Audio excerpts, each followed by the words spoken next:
Hey everyone, on today's episode of the Security Swarm podcast, we're deviating from our standard programming a little bit and we're bringing you an episode that we shot live while we attended Infosecurity Europe. Now in this episode, I've got Matt Frye from our pre-sales team here at Hornetsecurity, and we're talking about some of the findings that we got from our recent survey on compliance. Now there's a lot of interesting findings here. Compliance, of course, is a interesting and problematic issue, I would say, for security professionals, but we got a lot of great information on that topic coming. Now, one other thing I want to note is, being as this episode was shot live, the audio quality is not as good as our usual episodes, but once we worked through some feedback issues at the beginning of this episode, we got into some great content and some great discussions between Matt and I. So hope you enjoyed this episode, the first one that we've ever shot live, again, at Infosecurity Europe. Hope you enjoy.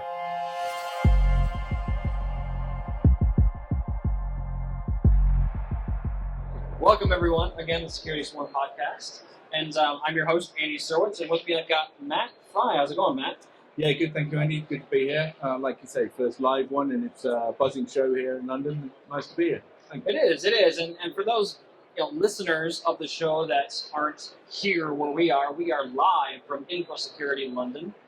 And it's a great event. A lot of security professionals here, having conversations, talking about security and compliance, and we've got an interesting show lined up today. We recently did a survey where we surveyed a number of professionals in the industry about compliance specifically.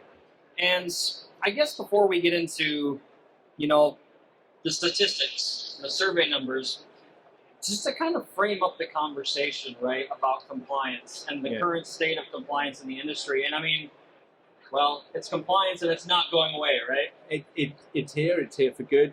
I think as you said at the beginning too, it's also nice that some of the conversations I'm having here today are quite in-depth and knowledgeable, especially in the compliance field.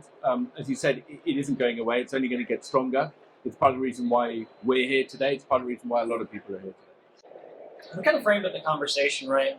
Talking about how compliance is a heavy thing that organizations are dealing with, right? Yeah. And we surveyed a number of professionals out in the security space.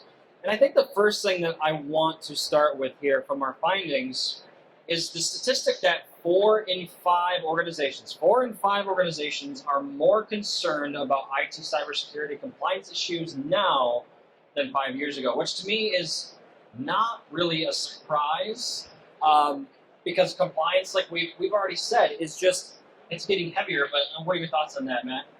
Well, I think it leads into what we said at the beginning, that it is only going to get heavier, it's only going to get more complex, and it's about how companies are going to have to deal with this in the future. I think those numbers are completely not surprising in the great scheme of things. Every company, no matter how big and how small, this is in your forte. This is something you've got to deal with today. This is something you've got to work out how to deal with and deal with it. Sure.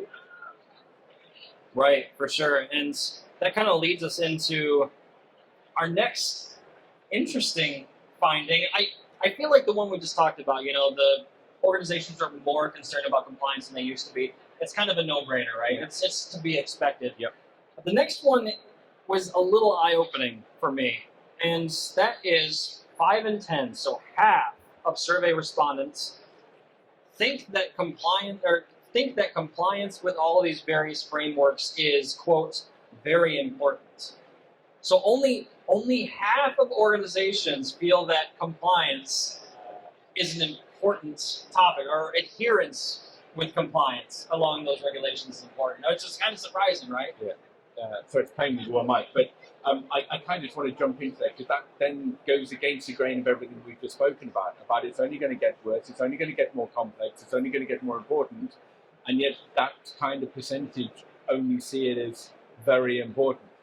So they're either not interested in it or feel that it doesn't apply to them in their sector, which is clearly wrong at the moment. Clearly wrong. Right, and I think that's a general problem that we see in the industry at large, especially in the U.S. when it comes to GDPR. I always use GDPR in this example, in that some organizations just assume that they don't have to worry about compliance, And I always think about U.S. organizations that are doing business with people that live in the EU or partner with organizations in the EU. If you are working with somebody in the EU, if you are holding on to the data of somebody who resides within the European Union, you are subject to GDPR, even if your organization resides outside of the EU, right? And so I think that's kind of shocking because of the fact that half of respondents say that compliance with these frameworks is very important, which means half believe it's not. Absolutely. Right? I agree totally, and it's not just GDPR, it's internal compliance, so for the finance industry, the healthcare industry, they all have their own rules and regulations. Those are completely not bypassable. So to have that kind of market share, basically say it's not very important to us as a business, they're going to walk into a problem sooner or later. It's a fact. It's going to happen one way or the other, right? I mean, there's no ifs, ands, or buts about that. Yeah. So we've kind of set the framework here. We've seen that there's a subset of businesses that are not concerned about this, not as concerned as they should be, right? Which kind of takes us into some of our other data points. So the next data point I want to talk about here is that 6 in 10 respondents say that the effort to meet compliance impact, so that in an effort to meet compliance, it negatively impacts day-to-day IT department operations. So 6 in 10, 60% say there is a huge impact on their day-to-day operations as an IT department, right? Which Absolutely. is problematic. It's hugely problematic, and it's possibly part of the first answer then. Are they saying it's not important because they're sticking their head in the sand, because they know the problem it does cause if they have to take on and deal with it? Equally, those who are taking it on and dealing with it, it's a problem. You need to find the funding for it, for a role. You need to make sure that role is trained up, and that role needs to govern you as a business. And that's it. Yeah, The number's scary. The number is scary. It is scary. And I guess when we went out with this particular survey, when I looked at this question, I was kind of reading through it, like the question was something along the lines of like, what's the level of impact that compliance has on your IT department? I was looking at that and my gut told me like, okay, we're going to have 3 or 4 out of 10, but to see 6 in 10 It's be huge. the number. It's huge. It's huge. Absolutely. It's huge. And it just shows that compliance is, we've said it multiple times already so far in this episode, that like it's an increasing burden on top of businesses. And which leads me to my next data point. This is more specific to IT departments in general. We saw that 57.2% of organizations believe that the burden of compliance falls entirely on the IT department. So entirely on the IT department. That's, when I look at that, that's not, shared amongst, the C-suite, not shared amongst HR. I mean, Governance department. governance. I mean, compliance isn't just a technology issue, it's a people issue, right? So, I mean, 57.2% of organizations believe that that's IT's job. I have this compliance thing and I'm going to pitch it over the fence to IT and let them deal with it, right?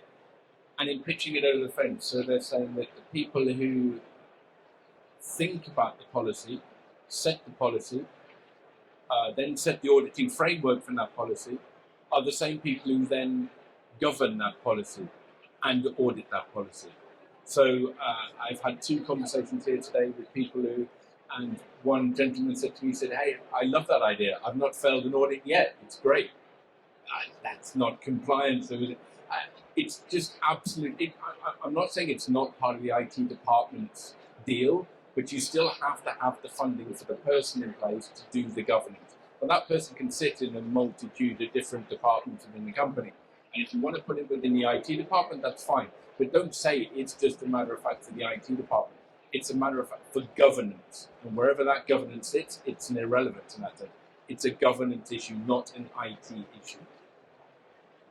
And I think that's the important bit there, right? Is when an organization sits down and they look at the business they're in, there's usually some driving factor behind compliance. Correct.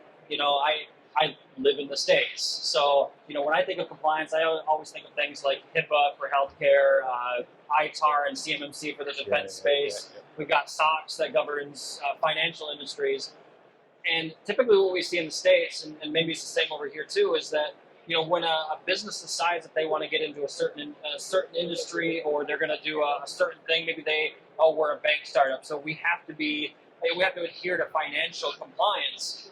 That is a driving business decision for the organization, but then it's strange to me for them to turn around and then just pitch that requirement over the fence to IT and say, "Oh, hey, you guys deal with this." It's the same problem. It's the same problem. It's just surprising. Yeah, absolutely. And it's right. It's hit for its GDPR, it's poppy, wherever you are in the world. Those same rules and regulations are there. They're only getting more stringent, than we said at the very beginning, and they're only going to get more complex as time goes on. So by throwing it back over the fence into just, IT can deal with that, you're just going to make the problem worse. Right, exactly. And that comes back to the idea that compliance isn't just a technology thing. There's a people component, there's a business component, there's a planning component to it. And like you said, businesses don't want to be in the situation where, like you said, the policy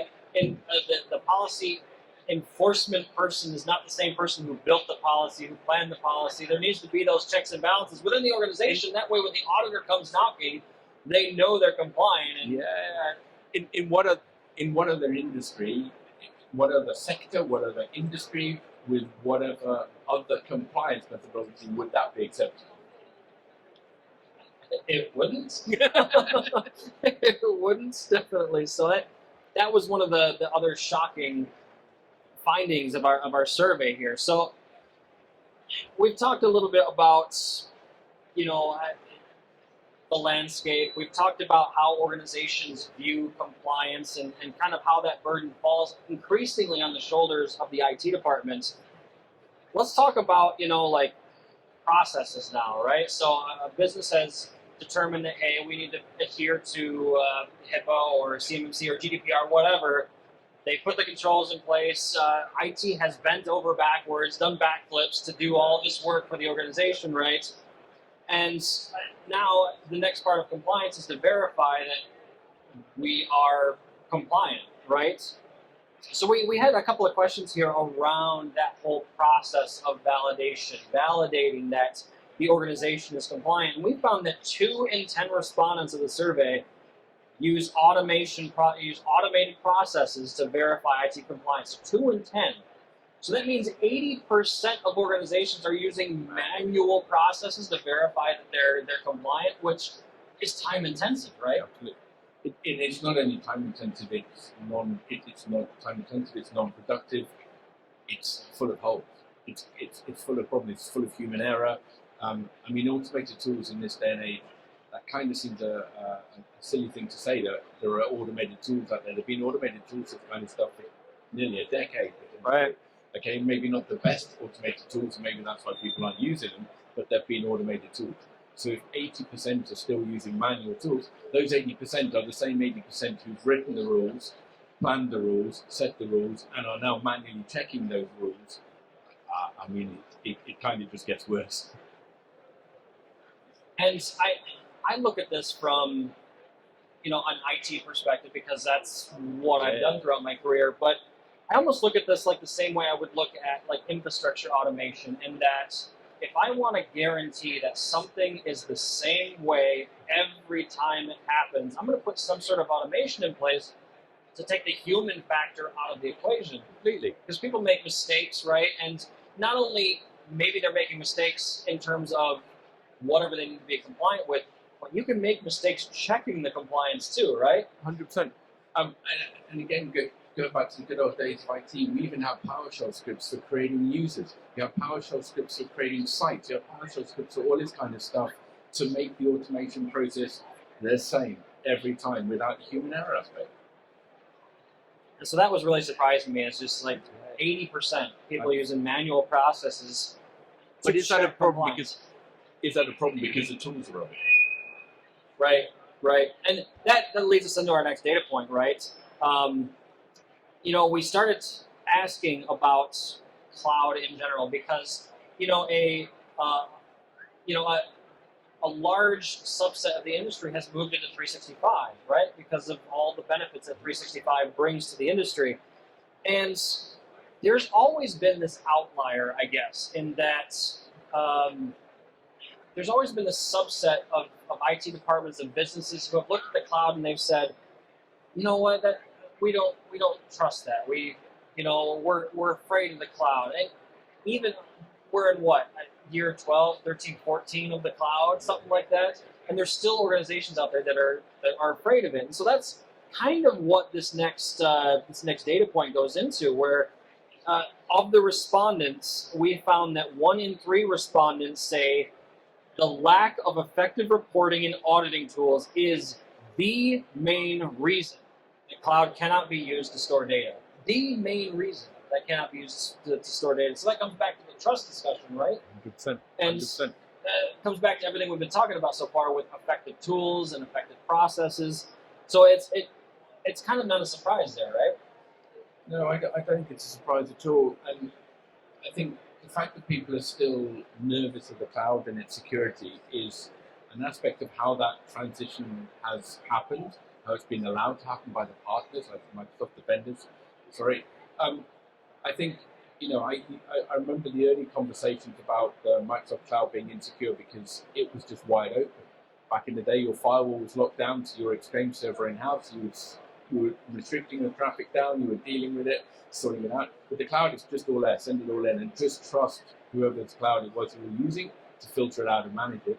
Now I think the next stage probably naturally is then that we're seeing more of a trust in that level potentially maybe, but now there's an auditing, there's a compliance, there's a reporting issue within the same platforms that is not being addressed.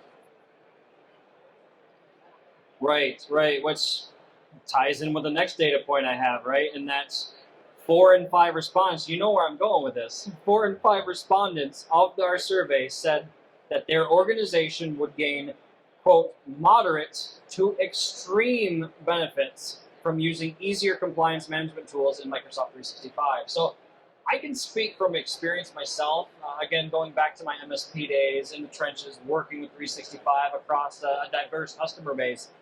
And, the thing with the native 365 tools, they're functional and they do their job well. The problem is, as 365 has grown and evolved, now we're in a situation where we've got all these disparate tools across all these separate portals. I'll talk about SharePoint Online and OneDrive for Business for a second because, we have a new product that helps address these concerns for SharePoint Online and OneDrive for Business called the Permission Manager.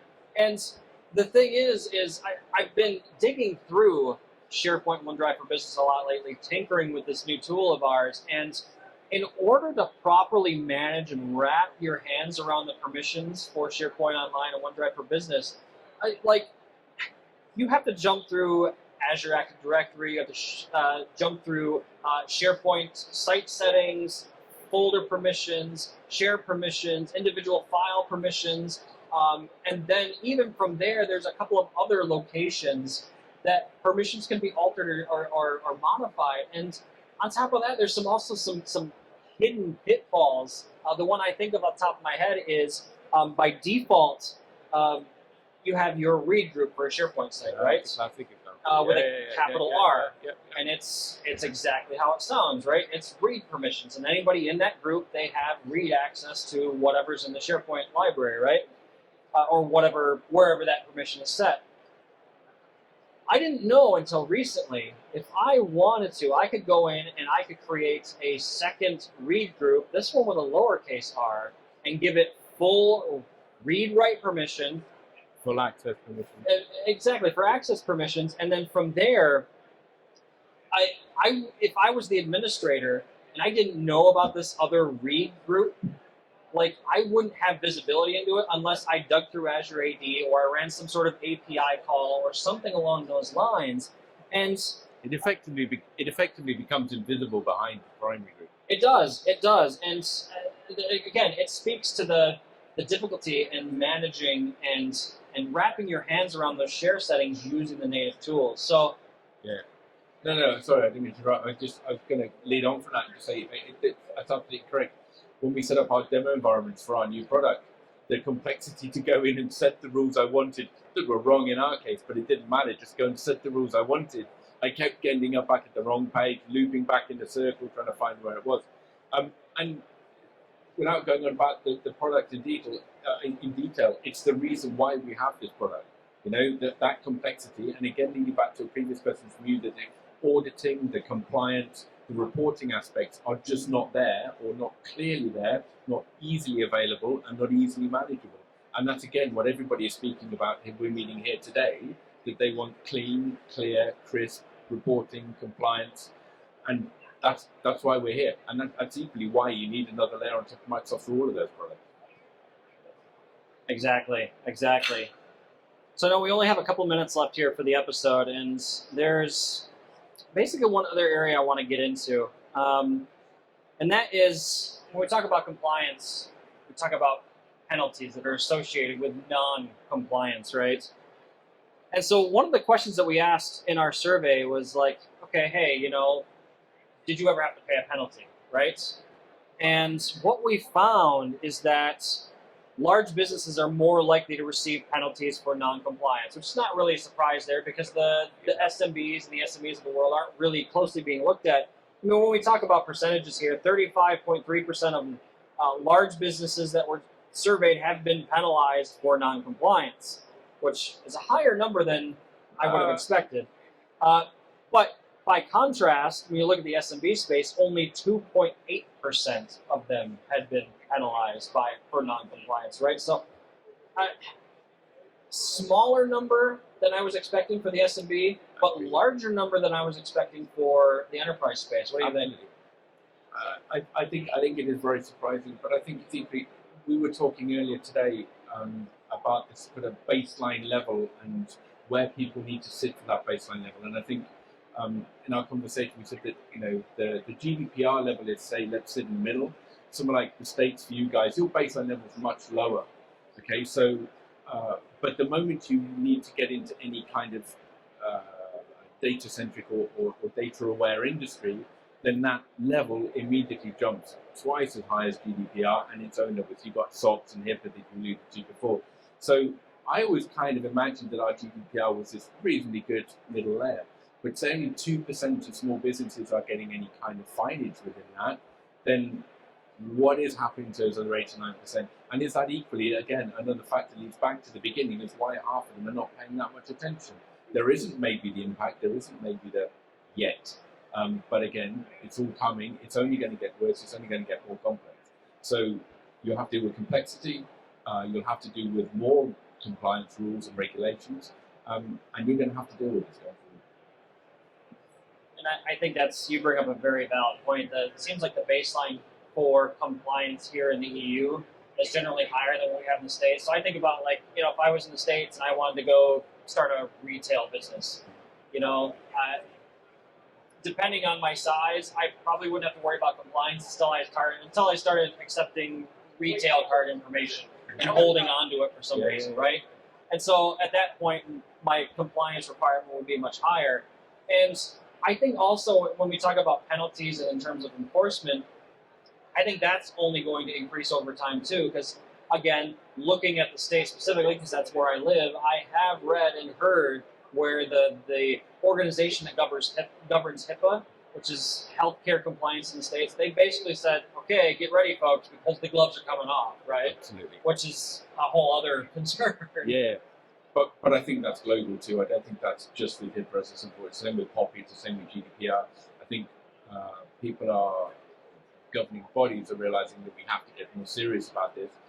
Here in the UK, whether we stick with GDPR, we have our own UK version of GDPR, whatever it is, I think the governance of that is going to get stricter very quickly. Right, definitely. Like you said, the compliance requirements are not going to come down. They're just going to keep increasing, right? Only going to get worse. And so, with the few minutes we have left here, the last data point I have is the fact that we found across all of our respondents that, let me get the exact wording here. So here we go. European businesses are more likely to be penalized for non-compliance than their North American counterparts, which comes back to everything we just said, right? Absolutely. Exactly. And I think, and exactly the point I said to you before, that I think the GDPR is at a higher level that instance in the baseline in a lot of other countries, which is a good thing. But now we kind of, we have to govern that. And organizations need to put things in place to manage that themselves to comply with that governance. Yeah, definitely. So, well, Matt, I think that's about all the time we have for today. So I want to thank you for taking some time out of You're the more show than welcome. today to be More than here. welcome. It's good to talk to you. It's always good. It's always good to talk to you, Andy. Yeah, I appreciate that. And those of you listening or watching, depending on your platform, again, we're live here at Infosecurity Europe. So if, I don't know, maybe you caught the show and you want to, touch base with us and share your experience, you can always find us out on the socials. Just search for Hornetsecurity. Or, you can also go out to our website at www.hornetsecurity.com. If you found value in the show, you can go out to any of the major podcast platforms. We're out on Google Podcasts, we're on YouTube, we're on Apple Podcasts, and we do come out with new content weekly. So I appreciate spending some time with us today. Stay safe out there, and have a good one.